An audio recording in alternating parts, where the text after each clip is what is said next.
बहुत समय पहले की बात है। एक जंगल में एक शेरनी ने एक शेर के बच्चे को जन्म दिया, लेकिन जन्म देने के तुरंत बाद ही उसकी मृत्यु हो गई। उसी समय वहाँ से भेड़ों का एक झुंड गुजर रहा था। शेर का नन्हा बच्चा अकेला था और भेड़ों के झुंड ने उसे अपने साथ ले लिया। वह शेर का बच्चा भेड़ों के साथ बड़ा होने लगा। उसने कभी मांस नहीं खाया और घास चरने लगा। उसे यह पता ही नहीं था कि वह एक शेर है। उसने कभी शेर की तरह दहाड़ना नहीं सीखा, बल्कि भेड़ों की तरह मिमियाने लगा। वह भेड़ों के साथ ही रहता और खुद को भी एक भेड़ ही समझने लगा। समय बीतता गया और वह शेर का बच्चा अब एक युवा शेर बन चुका था, लेकिन फिर भी उसकी आदतें और सोच भेड़ों जैसी ही थी। एक दिन जंगल में एक बूढ़ा शेर आया। उसने जब उस युवा शेर को भेड़ों के साथ चरते देखा तो वह हैरान रह गया।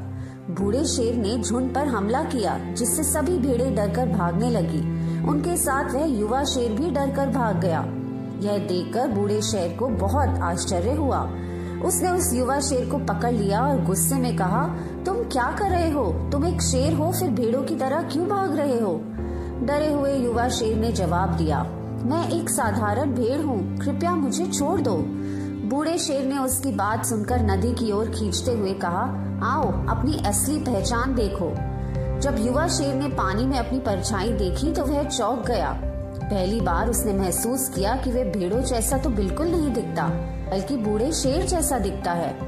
उसी क्षण उसे अपनी असली पहचान का एहसास हुआ।